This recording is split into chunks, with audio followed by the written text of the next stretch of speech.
অনেকদিন যাবৎ ভাবছি আমার এই অসমাপ্ত জীবন নিয়ে কিছু একটা লিখি, কিন্তু কি লিখবো, কোথা থেকে শুরু করব ভেবে পাচ্ছি না। ভাবতে ভাবতে আমার মতো আমার গল্পটা অসমাপ্তই রয়ে যাবে মনে হচ্ছে। তারপর একদিন লিখতে বসলাম, ঘড়ির কাঁটায় তখন বাজে রাত 2টা। আমি ভাবছি কিভাবে শুরু করব। ভেবে না পেয়ে আমার নিজের জীবনের সম্পর্কে লেখা শুরু করলাম। ঢাকার কাছে কোনো এক গ্রামে বেড়ে ওঠা আমি আমার পরিবারে বড়। আমার ছোট 2টা বোন ছিল। সব মিলিয়ে ছোটবেলা অনেক ভালোই কেটেছে, সবার যেমন কাটা আমারও তেমন।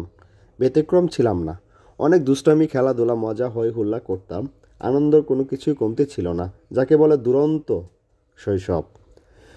কোনো জিনিসেই অভাব কোনোদিন উপলব্ধি করি নাই। যখন যা চাইতাম তাই পাইতাম। তারপর প্রথমে স্কুলে ভর্তি হলাম। তখন আমি হয়ে গেলাম নতুন এক আমি। স্কুলে অনেক চুপচাপ শান্ত একটা ছেলে, কিন্তু বাড়িতে ঠিক তার উল্টো। কেউ বিশ্বাসই করে না স্কুলে স্যার ম্যাডাম আমি এত দুষ্টামি করতাম বা দুষ্ট ছিলাম। ছোটবেলা থেকে আমি প্রচণ্ড রাগী ও বদমেজাজি ছিলাম। একঘেয়েমি টাইপের বলতে পারেন। আমার যা মন চাইতো তাই করতাম, কারো কোনো বাধা মানতাম না, কারো কোনো কথাই শুনতাম না। যাই হোক, এমনি কেটে যাচ্ছে আমার জীবন। ততদিনে আমি 2য় শ্রেণী উঠে গেছি।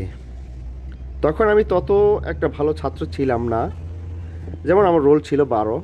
আর একটা কথা, আমার বাবা মা কেউই তেমন শিক্ষিত ছিলেন না। এর কারণে অনেকে যে সুযোগটা পায় আমি তার কিছুই পাই নাই। কিন্তু আমি আজও বলি, আমি যেটা পেয়েছি তা আর কেউই পায়নি। আমার গোটা ফ্যামিলির কাছে আমি ছিলাম অনেক আদরের একজন, কারণ আমি ছিলাম একমাত্র ছোট ছেলে। আর কোনো কেউ ছোট ছিল না, তাই আদরটা একটু বেশিই পেয়েছি।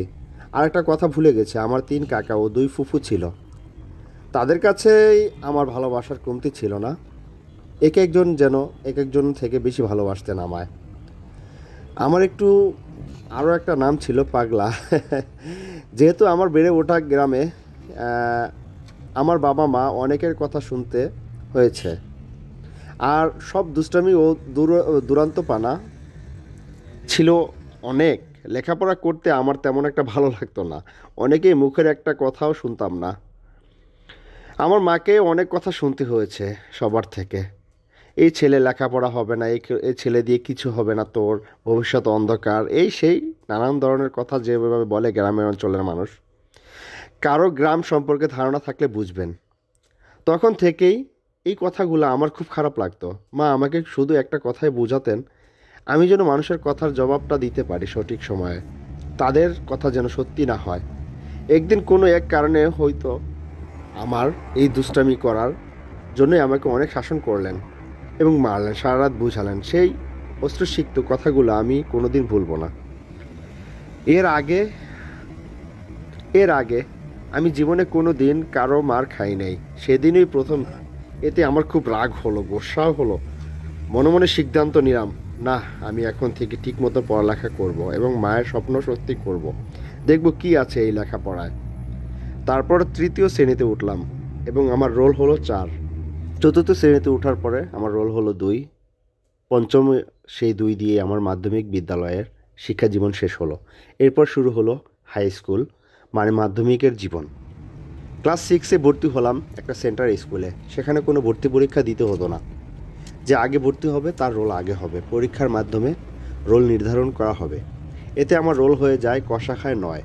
তারপর আবার সে সে যুদ্ধে আমি 4র্থ হলাম। এভাবে যুদ্ধ করে ক্লাস 9-এ এসে সে প্রথম হওয়ার স্বপ্ন পূরণ হলো।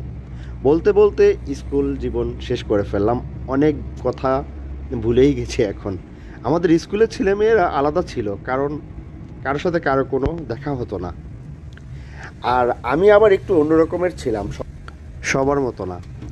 বাইরের জগৎ আমার সাথে তেমন কোনো পরিচয় ছিল না। আমার জগৎ জুড়ে ছিল পড়ালেখা, গান শোনা, খেলা। গান আমার খুব পছন্দের, গান শুনতে খুব ভালো লাগতো। দুনিয়া সম্পর্কে আমি এতই অজ্ঞ ছিলাম যে আমার চাচাতো, মামাতো, ফুফাতো ভাই বোন এসব আমার মাথায় আসতো না।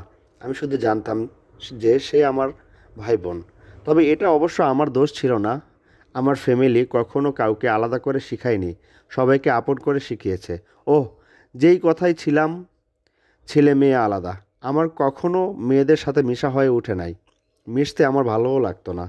এদিক দিয়ে ছিলাম অনেক লাজুক স্বভাবের। মেয়েদের সাথে কখনো কথাও বলতাম না, কিন্তু আমার স্কুলের বন্ধুরা তখন এসব নিয়ে অনেক মজা করতো। কারো কারো আবার গার্লফ্রেন্ড ছিল। তাদের মুখে অনেক কথা শুনতাম, প্রথম ভালো লাগতো না, পরে শুনতে ভালোই লাগতো। কি যেন কোন কারণে ক্লাস 9-এ এসে ছেলে মেয়ে সবাই একসাথে ক্লাস করাতো স্যাররা। বাকি কথা অন্যদিন বলবো, অপেক্ষায় থাকুন।